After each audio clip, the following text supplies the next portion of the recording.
So from the last time I saw you, like the first time we met, your revenue has increased a lot, right? Has tripled. We generated 1.2 million in revenue. However, people are gonna be like, no, you don't. How do you this? It's not possible to.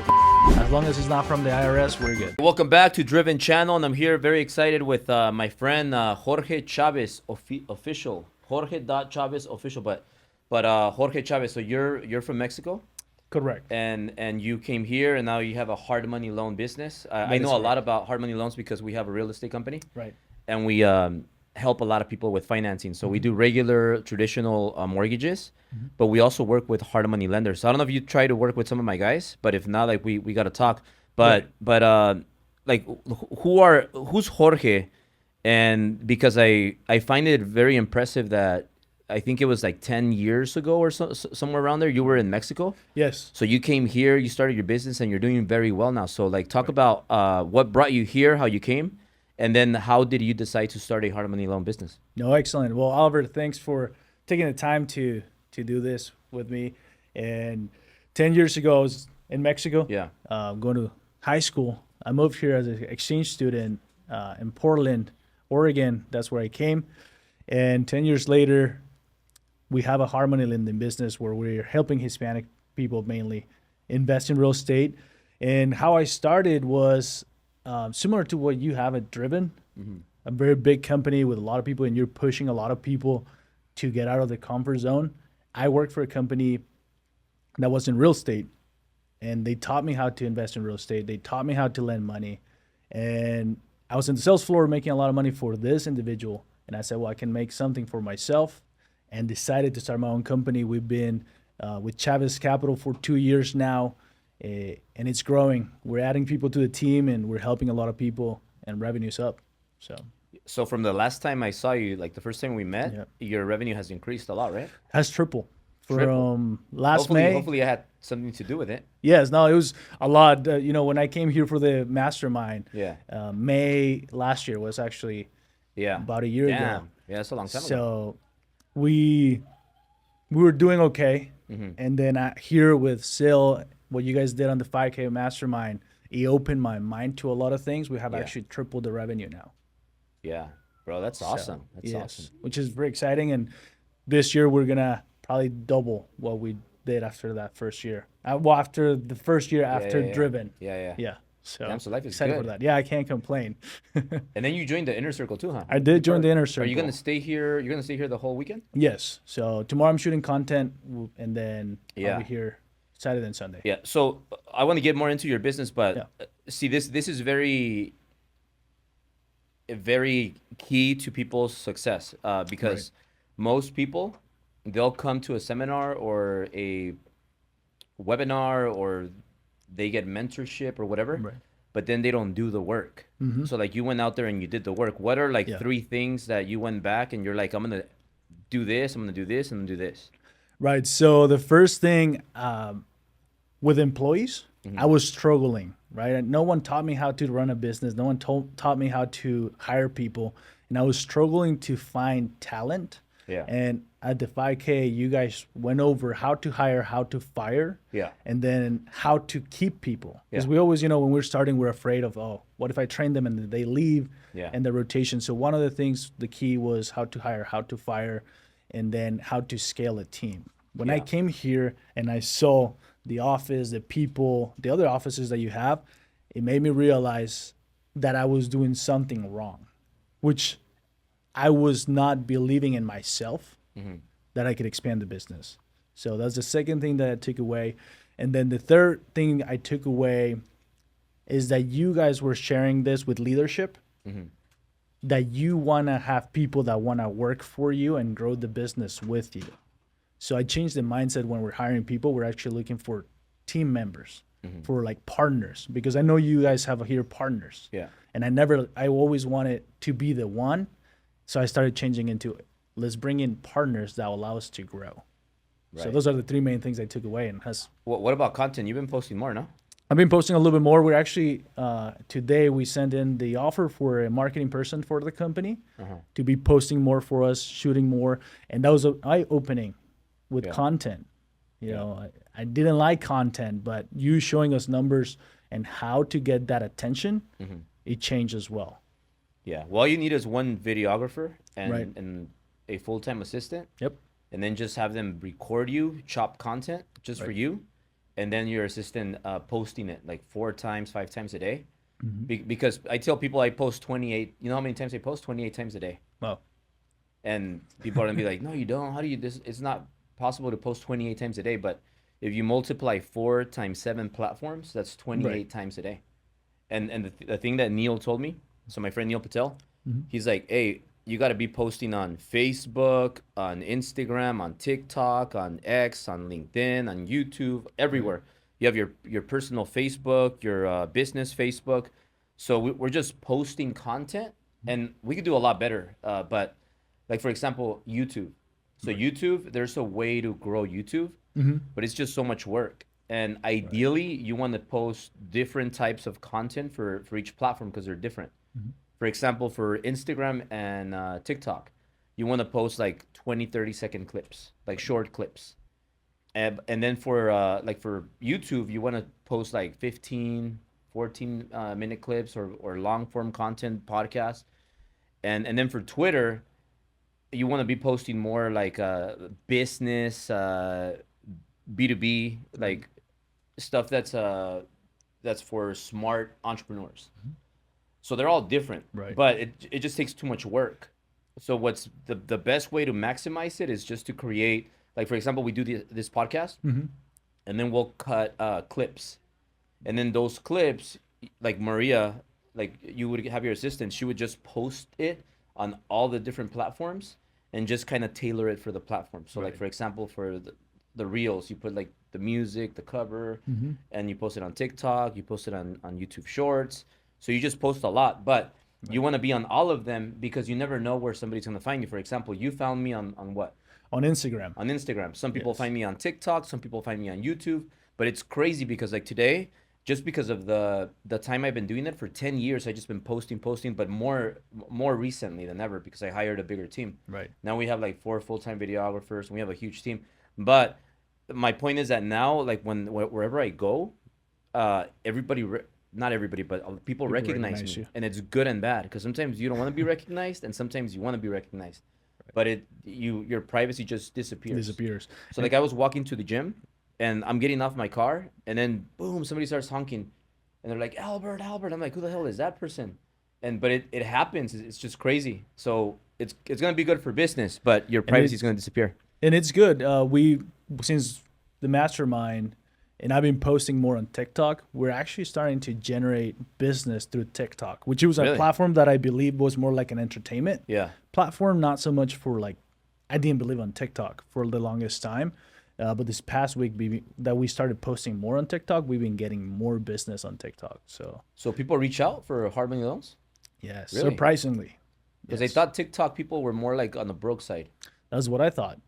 That's why I said I didn't believe in TikTok, and this week we've seen an increase on TikTok of people requesting and Are you running ads? We're not running ads. We have not spent a single dollar on ads, which that's what we're gonna fix. The person that we hire will be taking care of that. So this is just one flow of income. Watch, just one flow of income.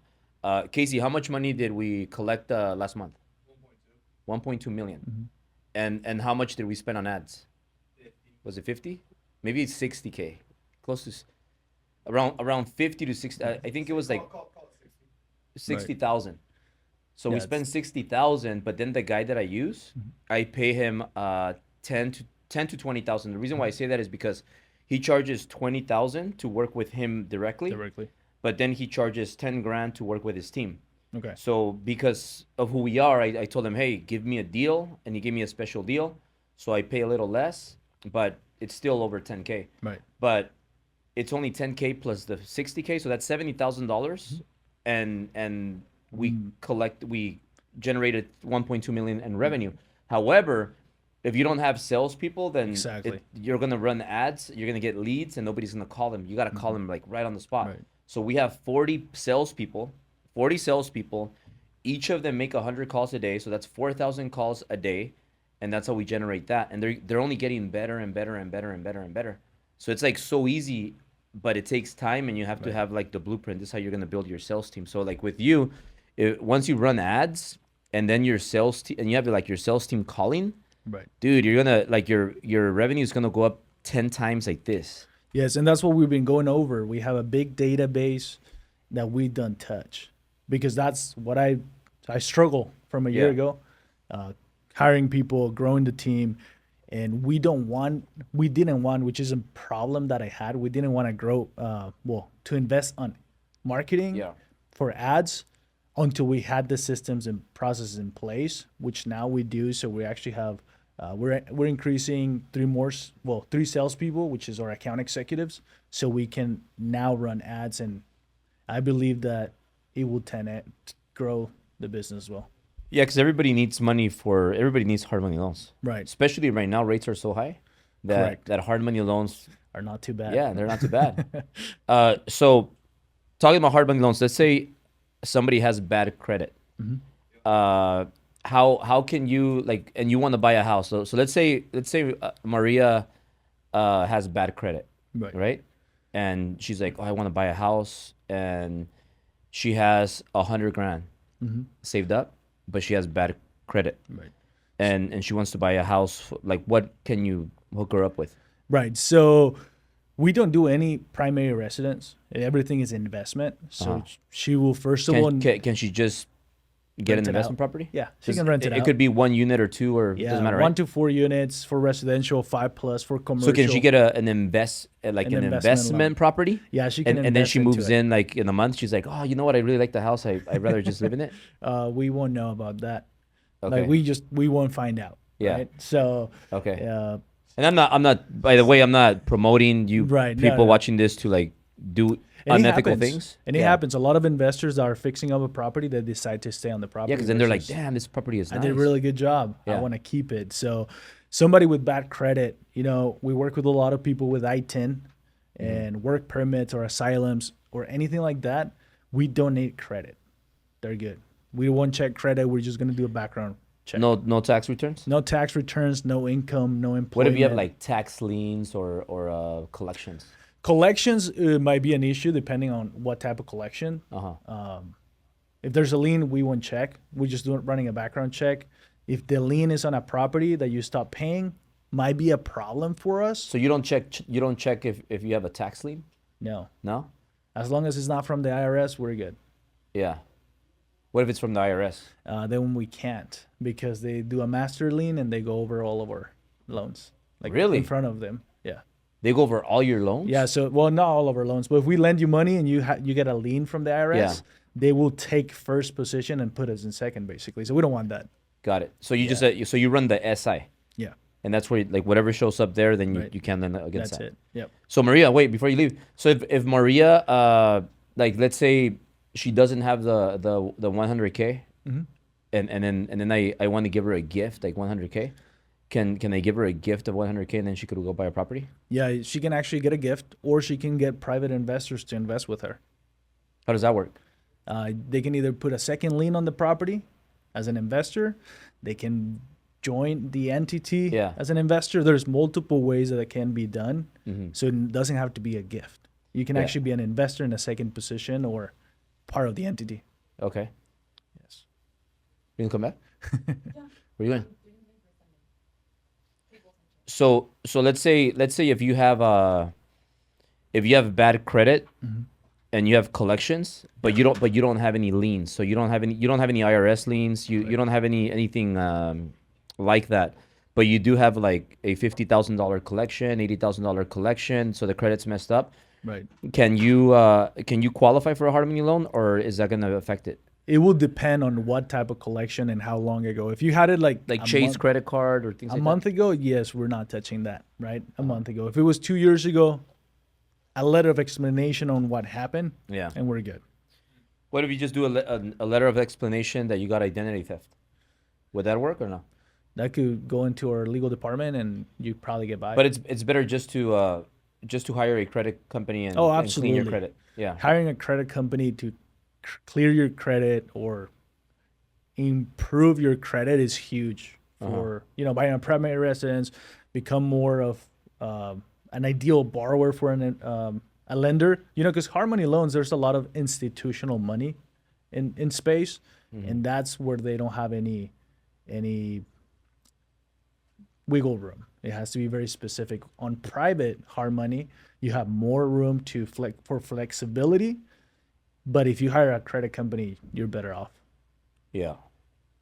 So what is your typical hard money loan? So let's just say that my mom. So let's use my mom for example. So my mom's gonna buy a house, and her credit is good, everything is good, but I'm gonna be the donor, but it's gonna be under her name. That would work, right?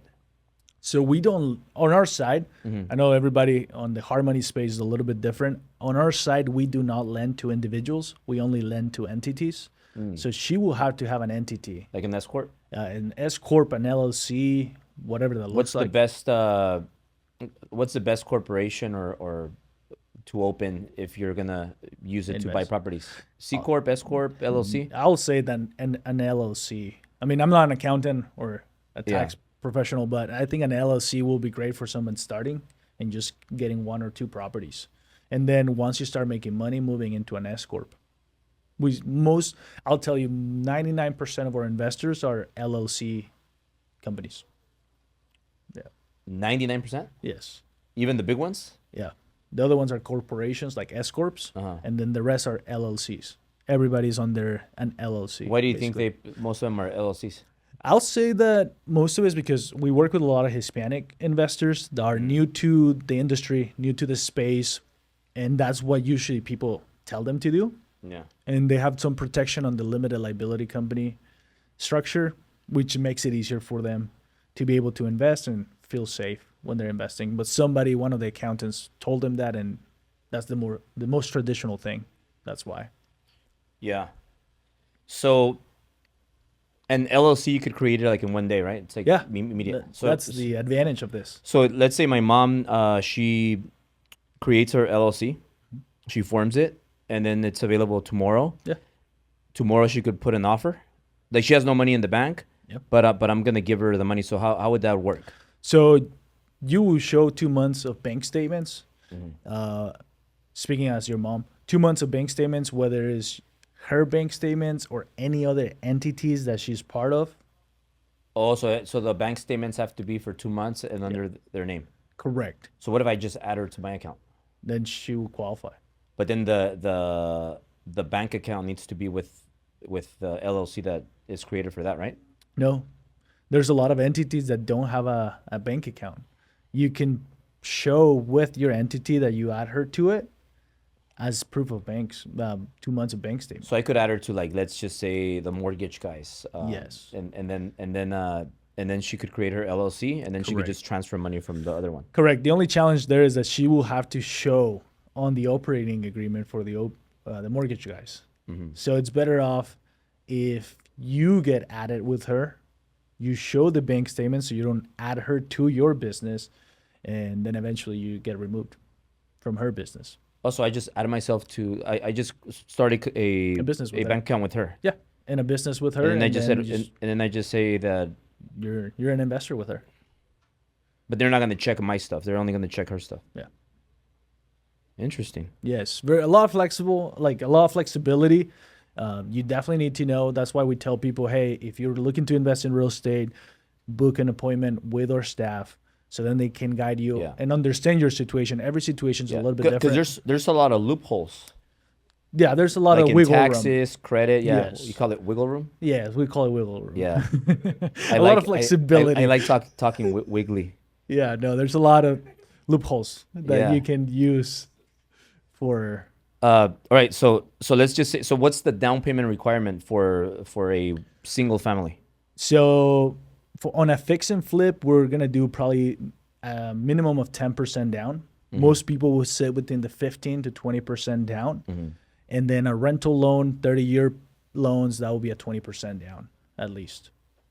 So, what about 4 units? Same thing. It's residential for us. 1 to 4 units is still considered residential.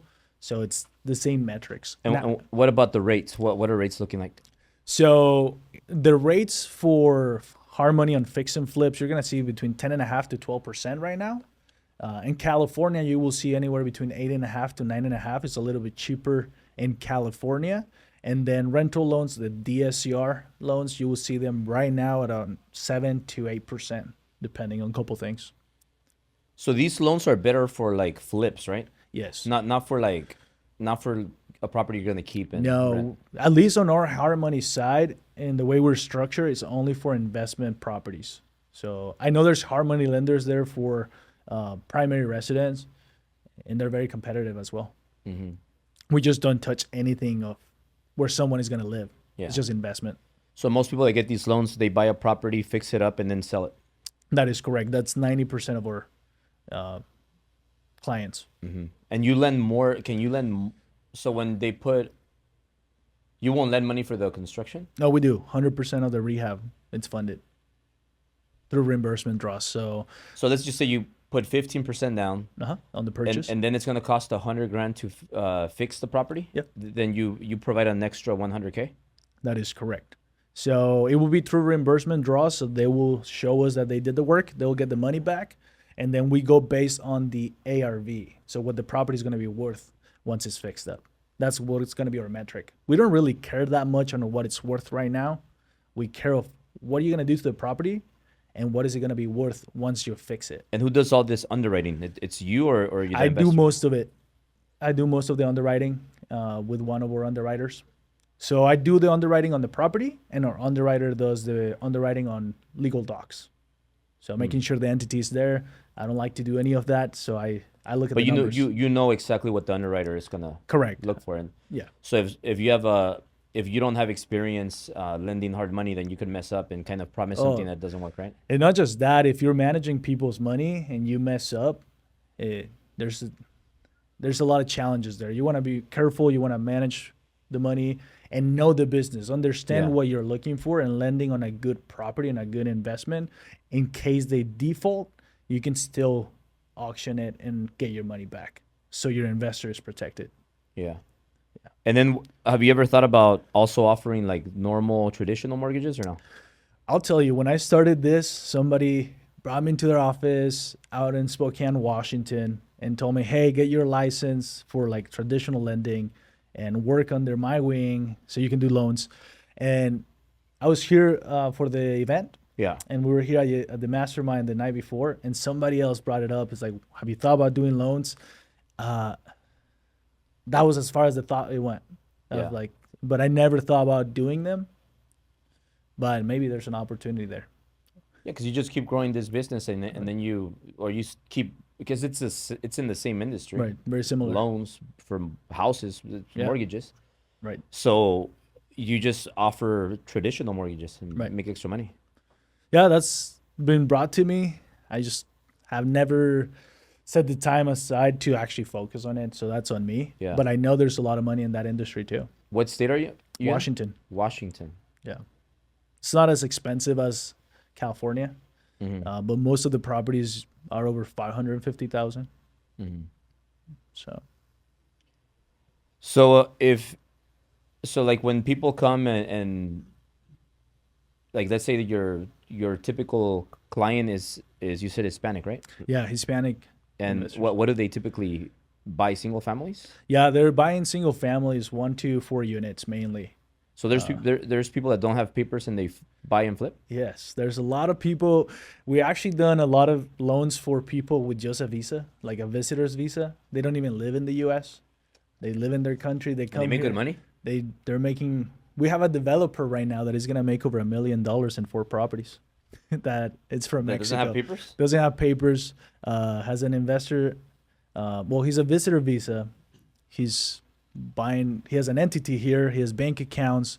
So he's growing with his business here, making money. We work with a lot of ITIN people too. So there's always. So when they have a visa or ITIN, is it different pricing or is it the same? Pricing is the same.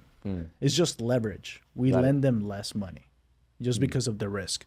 And then we do require for somebody within the state to sign a document for them to make sure in case we're not able to reach out to them, that they will at least try to reach out to them just to feel a little bit safer. But everybody can invest. They don't have to be in the U.S. They don't have to have any documents. Yeah. As long as they have an entity and capital or partners with capital, they should be good and a good investment. Now, do they have to have experience in investing? No. No. We work with a lot of new people with no prior experience. Yeah. So obviously the ones with experience get better pricing. Mm. But yeah, no, doesn't require. So what if experience. Maria like flips a house and messes it up and she's negative? That's part of the risk. That's why you have to have a good underwriter on documents and properties. But there's a risk like that. So if she messes up and if she can't refinance or sell, we're eventually going to have to probably foreclose on the property. But our equity position is covered because the down payment covered that spread that we know if she defaults, at least we can auction it, take it to the auction. So we're protected. That's why lenders on our space are very protected on their capital. So, but that doesn't mean you're pretty much almost making sure that it's a good investment. Correct. Before you lend. Yeah. So right now we have had, I think, a total of like 8 defaults in the last 2 years, which is not a lot for the volume, and There'll be a chargeback. And 7 were of one person. Yeah. So 7 were one person? Yeah. So that was my mistake for underwriting things wrong. But 7 of one individual. Who was that person? Some guy from Texas. We're actually, he owes me money too. Like not just to the business, but he owes me money. So we're actually have our attorneys taking care of that. Yeah. Yeah. But yeah, so we underwrite things very well. And you help people in all the U.S. or? Yeah, we're in 45 states. Oh wow! Out of the 50 states, yeah. And where does most of the revenue come from? What state? The East Coast. Really? All the East Coast, yes. And we have a bunch of people in Texas. So. And how do you get your clients? A lot of referrals. Nowadays, a lot of people have seen what we do. They like us. And then we're always getting calls from people saying, hey, so-and-so told me that it was great to work with you and you can help me. Yeah. So I think the way we triple the business was a lot of referrals too. Hmm. Yeah. So yeah, just run ads, hire more people, and you're going to blow up. That's the plan. That's something that I learned from you guys. And, yeah. And coming here, I was walking to the office right now and seeing the whole thing. I'm like, I think there's more for me that I can push for more and grow the business, help more people. Yeah. So that's what we're doing. We're making some changes. You gotta grow your army. Yeah, that's the thing. The capital, like the human capital, that's what we're growing right now. Because you should just be doing like working on the business and doing like podcasts, speaking, and visiting like mortgage. You don't visit like mortgage companies? No, not at all. This is probably the only company that I've been to on the mortgage side. Yeah. So my guys haven't seen you hard money loans? No, we have never. Have you met them? I think I met one at the event, but that's it. We haven't really talked about it. I think we did maybe like close to 10 hard money loans this month. Nice. Yeah, like we do a lot. Yeah. Definitely a good opportunity for us to connect on that with the staff, but I have not gone through any mortgage companies. We stay pretty, which is a bad thing. On my side, we stay with referrals and the army. Once I grow the army, we do have to go out to get business. Yeah. But right now, the business outpaces what we currently have. You've been running this company for how long? 2 years. 2 years. And you said you're 28? Yeah, 28. Yeah, dude, imagine when you're 38. That's the plan. Yeah. A lot of people tell me that we have a small company for this space. And I tell them, well, I'm 28. I cannot compare myself with people that have the same years in the industry that I have alive. I'm 28. There's people in the industry for over 30 years, so I have to be patient. Mm-hmm. But that doesn't mean I cannot take action. So, are you married, kids? Yeah, married. We actually have a little daughter on the way. Oh, really? So, yeah. Oh, congrats. No, thanks. Yeah. How many months? My wife is 5 months in to the pregnancy. Have you announced it yet on social media or no? No, I'm so private about all those things that only her parents know. I never posted it. Now the world's gonna know. Now the world knows. We'll clip that and send it. But yeah, we'll announce it soon. If Maria knows, everybody knows. Everybody knows. Yes, we have a little baby girl coming. What? So it's your first one? First one, yes. You know if it's a girl or a boy? It's a girl. Oh, cool. Yeah, they're the best. Yeah, that's what I heard. I'm excited. You've been with your wife how long? 9 years. Oh wow. Actually, no. You guys 8 years. you guys ever argue? We do, but yesterday was our last, and I'll share this, like our last therapy session. We don't have problems, but one of my mentors told me, "Hey, you go to therapy to prevent problems, not to fix problems." Yeah. And the counselor, she was like, "I don't think you guys should be coming yet. You guys have nothing to work on. We have a pretty good relationship, and we usually argue when we're driving. She tells me to turn left when I need to turn right. That's when the arguments happen. Yeah. But that's it. So, well, I mean, throughout the years, like you're probably gonna argue, right? And things happen. But my point is that when you have, let's just say, besides arguing with your spouse or getting in fights or whatever, personal problems, you have business problems and you have long days. I mean, I could go from like my black eye that I have right now to I lost my phone. I lost my phone, so I had to go get a new phone. So everything was, I had to install everything. Wow. It's still not working perfectly, but like just things happen, right? Right. So when you see your kids, when you see like especially a little girl, you see a little girl and she calls you like, "Hey, daddy, daddy, papa," like it just makes everything go away. Right. And then it makes you like happy and you appreciate like, oh, you know what? It's life is not that bad. Yeah. Yeah, it's gonna and change. then also it's gonna help you make more money. Right. That's what everybody's been telling me. Hey, puts a fire up your butt more than, anything else. But, with business, stress, spouse, everything. Do you like cars? I do like cars. What do you have your dream car yet or no? No. I've been patient on that. I drive a 2025 Q7. But what's your dream car? I'll probably say a Ferrari. Oh yeah, similar to what you have. You should get it. When I made my first million, and I had Italia on the way, and that's when I got the Ferrari. Right. I was talking to at the event. Yeah. With one of them, and they're like, "Hey, don't get the Ferrari," because we were talking about revenue and all that stuff. Yeah. But that's something that I want to push me even more. Yeah. No, dude, get it. Go. Do you drink or no? I don't. I might have 1 or 2 drinks in 6 months. So I don't drink a lot. Have a glass of champagne and go to the Ferrari dealership. Go put in Beverly Hills. The fire down. No, I could refer you to my guy, but just trust me. Like you're gonna do it because you're gonna fall in love. Right. It's like when you see somebody or something that is just so perfect and you fall in love, and you know that it's just perfect for you. So like when you go there, you have a little glass of champagne, relax yourself, or drink coffee, whatever you want to drink, and go there and look at the car, and just let the energy take you where it's gonna take you.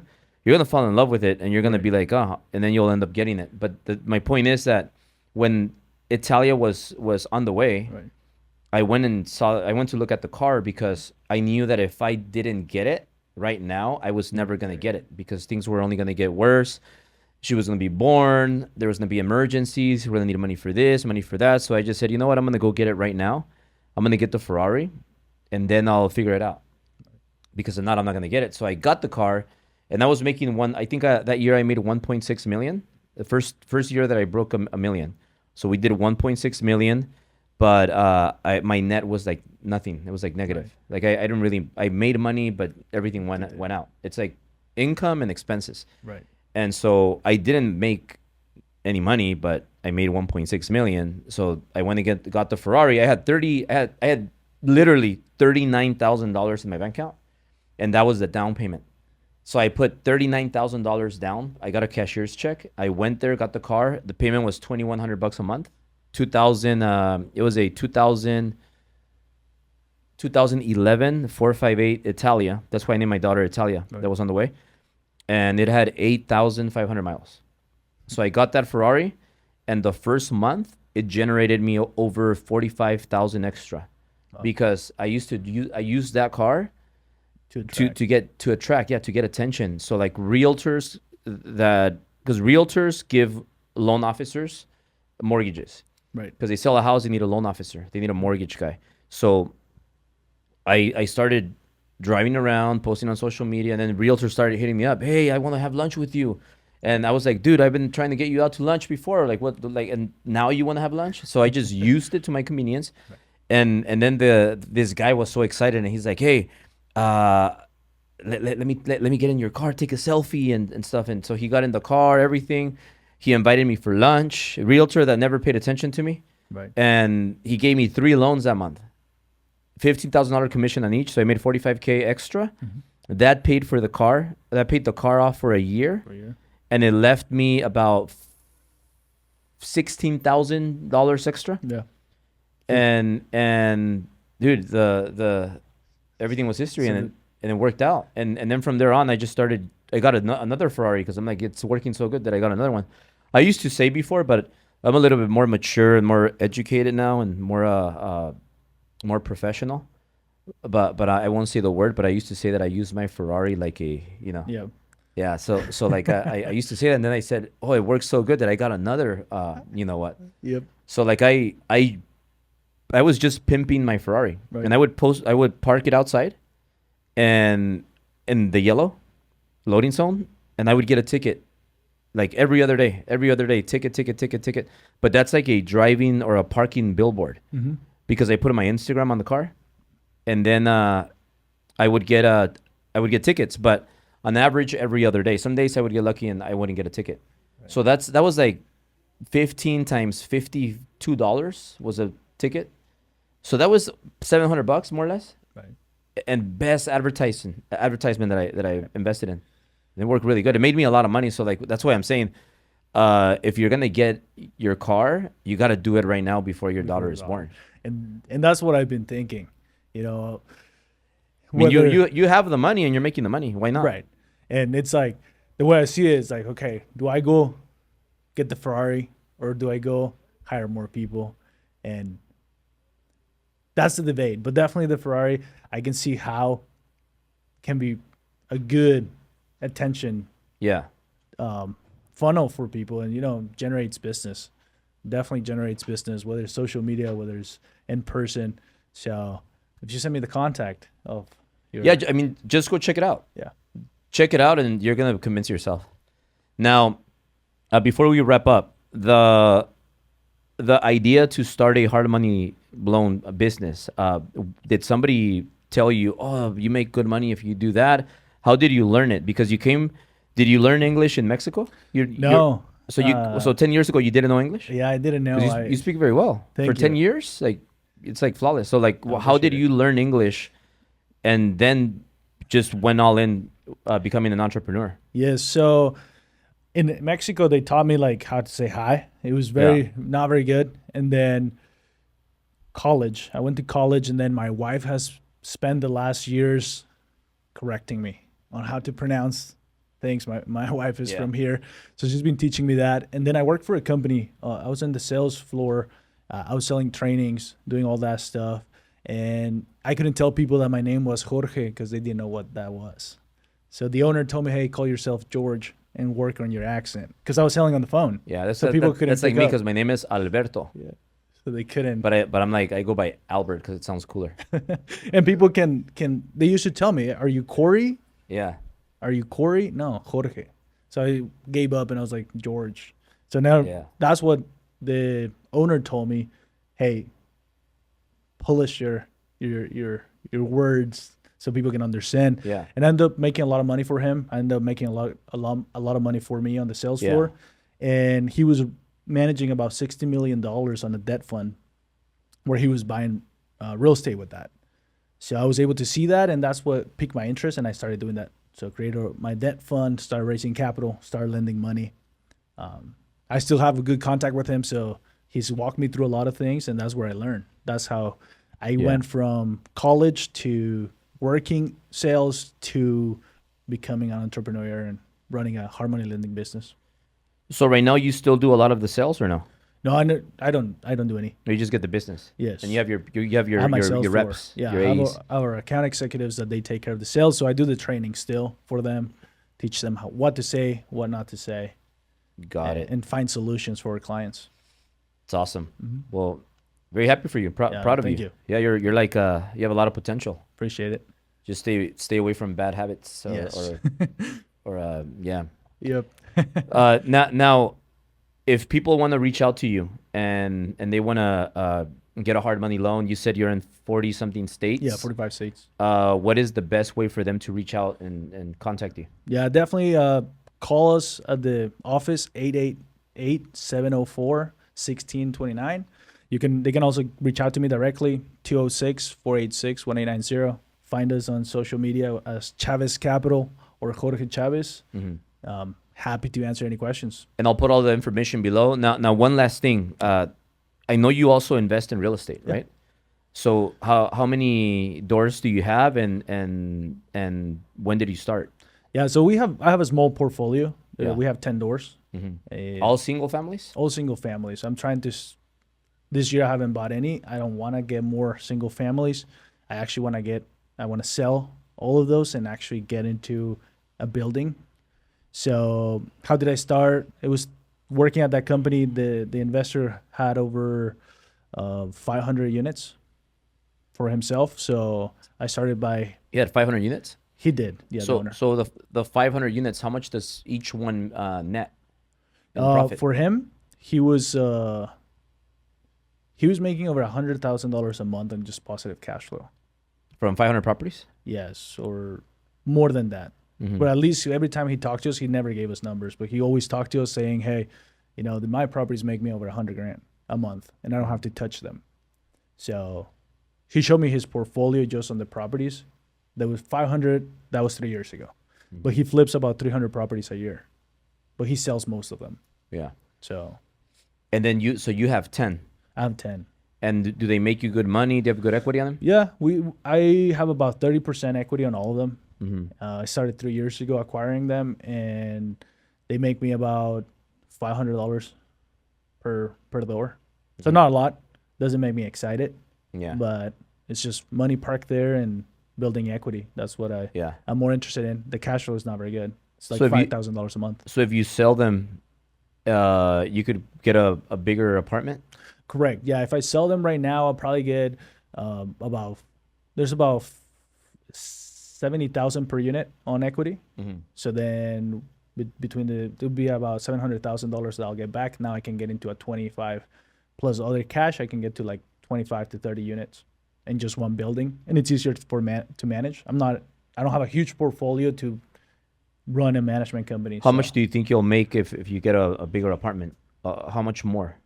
Probably about closer to $10,000 a month, which is still not exciting, but it's easier for me to manage one building than different locations in my mind. So that's a transition that we're making. Yeah. Even though the cash flow is still not very exciting. Yeah. So what do you like? Are you going to keep buying more properties later, or you think you're going to focus more on your business? No, I mean, I always focus on the business. The acquisition is more of building wealth for 40 years from now. Got it. So it's not something that I mainly focus on acquiring properties. It's just more of parking money. And then I'll take a look 50 years from now. Yeah. So I'll definitely want to buy more. Yeah. Yes. No, well, awesome, bro. So like really proud of you, and I'm going to put all your information below. And thank you for thank you. Yeah, thank you. Awesome. I'll see you.